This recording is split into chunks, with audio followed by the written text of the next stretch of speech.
El kirchnerismo, digamos, yo creo que por un lado dio el relato, o sea, a la tribuna, y por otro lado ha ido, digamos, lo que realmente las medidas que ha tomado. La medida que tomó en enero, digamos, básicamente ha ido a lo concreto. Ahí, digamos, se olvidó del relato y dijo, no, aquí hay que devaluar, hay que tomar otra política económica, porque si no, con el modelo que supuestamente seguían, el relato, iban directamente al precipicio. Eso es clarísimo, digamos.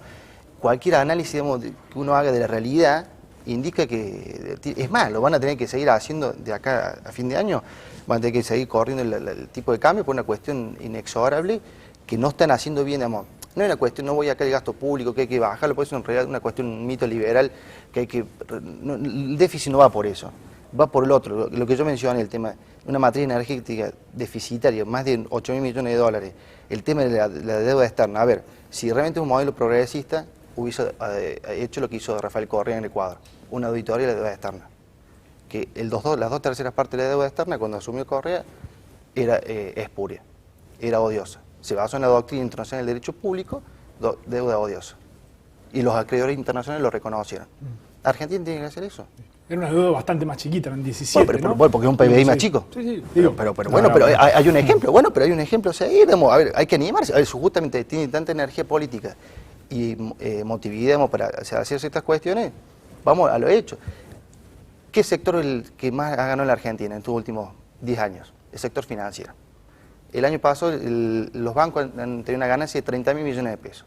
Ahora con la devaluación que tuvieron, que eso el presidente del Banco Central de la República Argentina no dice nada, Fraga, obtuvieron una ganancia de 10.000 millones de pesos en un solo día. Ajá. Entonces, digamos, ¿a dónde vamos? O sea, realmente es inclusivo el tema. El planteamiento que haces, digamos, me parece que es muy gráfico también de cómo muchas veces va la oposición, digamos, ¿no? De que esto de ir posicionándose tema a tema de manera aislada en función de ciertos mandatos de marketing político, de la encuesta, de la opinión de la gente. Porque la verdad que, pero por un lado, a ver, el planteamiento que haces de la inflación. El presupuesto argentino, digamos, es una realidad, es el barómetro, digamos, con el cual un gobierno ejerce su poder. Si vos tenés, a ver, que un sector, el sector financiero, que no es un sector productivo, que no genera empleo genuino, porque digamos, un país se mide por la calidad del empleo que genera. Tenemos ahora un sector automotriz que tiene 1.500 despidos en Córdoba, no sé cuánto en Buenos Aires, Santa Fe, Tucumán. Y pero todo eso es incompatible con no pagar la deuda. Pero eso es claramente incompatible con el que acaba de plantear no pagar la deuda. No es no pagar la deuda, no es lo que acabas de decir. No. Que tenemos hecho como Ecuador, no reconocer, cuestionar la legitimidad. Auditoría. Es cuestionar la legitimidad de la deuda y por lo tanto abrir un cambio de no pago. Pagar lo que se debe. ¿Cómo con el Club de París vas a pagar algo que la gran cantidad de lo que se adquirió fue durante el proceso? ¿Cómo no vas a discutir ese tema? ¿Cómo nos va a discutir a dónde fueron esos fondos dirigidos? A mí no me parece que no haya que discutirlo. Yo puedo estar dispuesto el derecho internacional público público que tener cierto grado de consistencia ideológica, teórica, política. Pero que la política justamente es eso. ¿Qué es política? Es difícil construir políticamente. Pero política es realmente ejercer un poder imperio y hay que rediscutir todo. No ciertas cosas no. ¿Por qué ciertas cosas sí y por qué otras no? No, si no puedo... a ver, yo no digo, no voy a decir no al pago. Estoy diciendo auditoría. Ver realmente en un balance y decir qué se adquirió, a dónde se ejecutó. Hay cosas, Martínez Dios. Y digamos, después Machinea, este personaje que tuvimos durante décadas, digamos, ahí en los pasillos del Banco Central. Está en la causa Olmo, está en la causa Olmo 1 y 2. Está, digamos, en la justicia federal. Hay sentencia firme del juez de Ballesteros del año 2000. Me parece que el planteamiento que obliga, Andrés, obliga. Parece que nosotros no leemos, los mismos argentinos leemos. Hay una sentencia firme del juez federal Ballesteros que obliga al Congreso de la Nación a asumir el mandato constitucional e investigar el tema de la deuda externa. Porque está la función dentro del artículo 74, inciso 2. A mí me parece que es sumamente demagógico el planteamiento, un planteamiento en esos términos sobre la deuda externa, y mucho más demagógico es hacerlo en el 2014, ¿sí? Porque en el 2003 era inimaginable abrir esa discusión, era inimaginable que íbamos a poder pagar la deuda externa con el Fondo Monetario Internacional, era inimaginable que podíamos insertar una globalización de otra forma, era inimaginable que podemos construir una América Latina como se construyó en los últimos años. Entonces es contrafáctico lo que estás haciendo, porque estás diciendo el resultado del partido con el diario del lunes. No, por supuesto que no. Me parece que intelectualmente eso no tiene ningún ejercicio completamente mucha gente lo dijo en su tiempo, pero a ver... ¿Cómo mucha gente? Era una voz política, por supuesto que estaba, pero era claramente marginal. Bueno, y bueno, pero más vale que, digamos, el que se pone contra los bancos, digamos, más vale que sos marginal. Sí, les, sí, les quiero seguir preguntando sobre esto, está interesante el debate. Vamos a compartir una foto política de estos días que tiene que ver con Macri y Cristina. Algunos entienden que hay una estrategia de debilitar a Massa, a quien algunas encuestas muestran por encima de quien podría ser el candidato del kirchnerismo. Vamos a compartir unas imágenes y después les pregunto aquí a Juan Manuel y Andrés. Así que espero que si lo logramos esta vez, Presidenta, lo logremos muchas veces más, porque esto es lo que la gente espera. Los que usan esta autopista o la que la van a usar a partir de ahora, no les importa cuáles son nuestras diferencias políticas. Lo único que quieren es viajar mejor y más seguros, y festejan que podamos llegar a acuerdos de trabajo en conjunto. Algunos intentaron decir que bueno, que ahora se ponen de acuerdo, o sea que cuando no dialogamos porque no dialogamos, cuando nos ponemos de acuerdo porque nos ponemos de acuerdo, cuando yo dialogo es un pacto, cuando otros dialogan, qué civilizados que son y dialoguistas, así que ni pacto ni nada, simplemente sentido común y acá estamos inaugurando una obra que era necesaria para todos. ¿Y nos querían sacar una fotografía? Bueno, acá está, miren, tenemos la fotografía con la autopista atrás. Pero muchachos, si quieren tener un titular, un poco más de imaginación, que a todos nos va a hacer mucho mejor. Bueno, ahí estaba Macri con Cristina en una inauguración que permitió distintas lecturas políticas. Una es esta, ¿no? Distintos sectores de la oposición entendiendo que era una estrategia para debilitar a Massa. A ver, yo no creo que sea una estrategia. Pero sin embargo sí tiene esos efectos, por más que no haya sido deliberado ni planeado con ese único sentido, claramente tiene el efecto y eso ha sido, digamos, desde el 2003 esta parte ha sido una constante por parte del kirchnerismo de situar a Macri como el interlocutor de la oposición, digamos, ¿no? Basta ver cómo trataban a Carrió, ignorándola, y cómo trataron siempre a Macri, digamos, ¿no? Porque además me parece que el personaje, el líder político con mayor con proyección electoral más perjudicado por la emergencia de Massa ha sido sin dudas Macri, digamos, ¿no? Porque Massa le ha quitado gran parte de su caudal electoral, digamos, ese sector del electorado al que él apuntaba, digamos, ¿no? Y además, Massa, si bien irrumpió con mucha fuerza en la escena política, ganó una elección de manera muy contundente y eso lo situó en el camino, parecía un camino de seda hacia el 2015. Tuvo también una irrupción muy fuerte que fue con el matrimonio, con la reforma del Código Penal.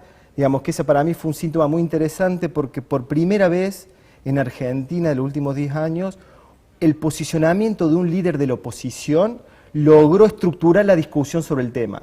Digamos, tuvo tanta fuerza su irrupción que incluso condicionó muy fuertemente a partidos como el radicalismo y el PRO que dejaron prácticamente solo a Gilavedra y a Piñedo, digamos. ¿Un momento o consiguió Para agarrar mí la fue iniciativa? Bueno, parecía, pero después de eso se volvió a enfriar, digamos. Yo cuando vi eso, la verdad que dije, este es un dato relevante. A mí me parece un dato mucho más relevante ese que la elección, porque la elección ya teníamos la experiencia de Narváez, digamos, ¿no? Y era la primera vez que un dirigente de la oposición tenía esa fuerza al posicionarse, incluso diciendo algo bastante trivial, digamos, ¿no? Al posicionarse, estructuró la discusión, esto es, él puso la vara y exigió a los líderes estar de un lado o del otro, a los referentes políticos más importantes, digamos. Y ese parece que fue un dato fuerte. Pero pareció haberse desinflarse un poco los últimos meses. Pero sin embargo, también hay otro punto ahí que me parece que es importante porque no paran de circular encuestas, digamos, ¿no? Intentando ver cómo está Scioli, de hecho, Página 12 sacó una hace poco también, digamos, constantemente Infobae. Todos los medios sacan encuestas. Y Massa se enfrenta con un problema, ¿sí? Que también tenía Macri, que es el no tener competencia interna, ¿sí? Y eso es un problema porque los efectos de las PASO son complejos, pero ya la literatura politológica muestra que en general tiene un efecto muy positivo sobre un candidato que sale, digamos, de una competencia interna. Y eso Massa no lo tiene. Y eso además le da una dificultad, y me parece que eso es importante para que los televidentes lo tengan claro, dificulta enormemente la posibilidad de medir la opinión pública en términos de voto. Porque lo que no se puede saber con precisión en una encuesta es cómo se van a mover los votantes de los candidatos que perdieron. Por ejemplo, en el Frente para la Victoria todo el mundo cuando mide Scioli, Massa. Pero Scioli va a salir de una interna, probablemente, como decía el colega, que gane la interna del Frente para la Victoria y probar candidatos que sacar un caudal electoral no despreciable. Bueno, ¿cómo se van a comportar esos? ¿Van a sumar o no van a corrimiento sumar? electoral es complicado. Sí, ¿Cómo ves la foto? Recién dijiste que no te gustaba la categoría de derecha, pero a mí me da la impresión de que el kirchnerismo está buscando que ideológicamente Macri sea quien le robe votos a Massa, ¿no? Y quien sea uno de los polos que generen esta atracción. Sí, yo creo que ambos candidatos, tanto Macri como Massa, tienen un problema de federalismo electoral. Ese tema, digamos, la complejidad de la Argentina, entenderla de Ushuaia a Quiaca, o a Semarambio, si no quiere decir bien federal, ambos candidatos en ese sentido son candidatos rengos, no creo. Massa, digamos... Macri tiene Santa Fe, Córdoba hizo una buena elección. Macri es claramente distinto. Es distinto, bueno, pero digamos, en definitiva tiene un problema de federalismo electoral. No creo que logre, digamos, competir con una persona como Daniel Scioli. Digamos, en ese sentido le va a sacar grandes ventajas, si no puede tener más iniciación en los medios de comunicación y eso es lo que genera, pero Massa, Macri tiene un problema, digamos, que subyace, que está relacionado con lo que es un menemismo tardío. En eso la gente le ha quedado una huella a gran parte de la ciudadanía, que en ese sentido Macri, digamos, no representa algo distinto. ¿Scioli representa algo distinto? Yo creo que Scioli, lo que tiene las virtudes de Scioli, la cuestión de, ha sabido que la ciudadanía ha cambiado, digamos, no quiere más lo que es la agresión, digamos, es un tipo pausado, piensa antes de hablar, medido, sobrio. Creo que en la Argentina, digamos, a ver, porque la gente con... ¿Cristina no piensa antes de hablar? Yo creo que muchas veces no. Yo creo que muchas veces que no. Digamos, la lengua más rápido que la cabeza. Yo sobre eso no voy a pero bueno, hablar, respeto a la investidura, pero déjame terminar el concepto de federalismo electoral. Y el tema de Massa, yo creo que él es un candidato virtual a la gobernación de Buenos Aires, ¿no? Él está perdiendo su gran contienda en la provincia de Buenos Aires. Para mí hay una diferencia estructural muy importante entre Macri y Massa. Que Massa sale como una figura, como un líder muy fuerte en términos electorales y que su estructura partidaria depende del PJ fundamentalmente. Él construye, digamos, él es alguien que sale del PJ y eso hace que de su éxito electoral depende casi la totalidad de su poder político. Si Massa pierde en el 2015, supongamos, para hacer política ficción, pierde en el 2015, se desvanece como movimiento político. No así Macri.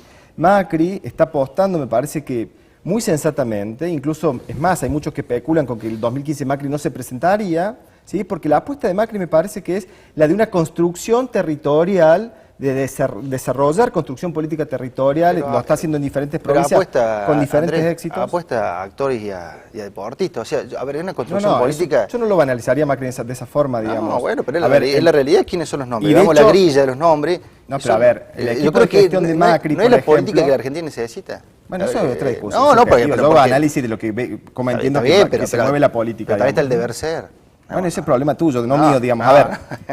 Digamos, si la ciudadanía necesita eso también, saber, digamos, porque en definitiva la Argentina tiene que un cambio, digamos, buscar, digamos, ir cambiando en etapa para una mejoría. Si no, es un prejuicio tuyo, a ver. No es prejuicio. A mí me parece que Macri ha construido, ha hecho... Nosotros tuvimos menemismo a Palito Ortega, tuvimos en Tucumán. ¿Qué hizo? Bueno, lo dejo que cierre, que me tengo que ir a ver, a mí me parece que Macri ha sido, el PRO ha sido uno de los pocos espacios políticos que ha ofrecido algunas cosas nuevas a la sociedad argentina, ha ofrecido algunas cosas nuevas, ha ofrecido caras nuevas, digamos, los equipos de gestión de Macri son gente... Pero ¿cómo que, por ejemplo, un ejemplo? Bueno, ¿qué nuevo? En términos de gestión. Su gabinete.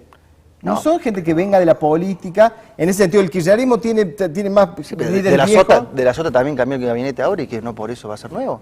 O sea, es como que no... A ver, me parece que el gobierno se traduce en políticas públicas. Digamos, a ver. ¿Qué política pública Macri hizo algo...? No, que me exigís pensar con tus esquemas, yo quiero pensar con los míos, digamos, y más cuando no estoy de acuerdo con tus esquemas me parece terriblemente simplista. Digamos, a ver. Pero... Me tengo que ir a la pausa, Bueno, lo dejamos acá. Les agradezco a los dos, estuvo muy lindo, me gustó el contrapunto político. Muchas gracias a los dos, Andrés. Gracias. Pausa breve y venimos con más Zona Política.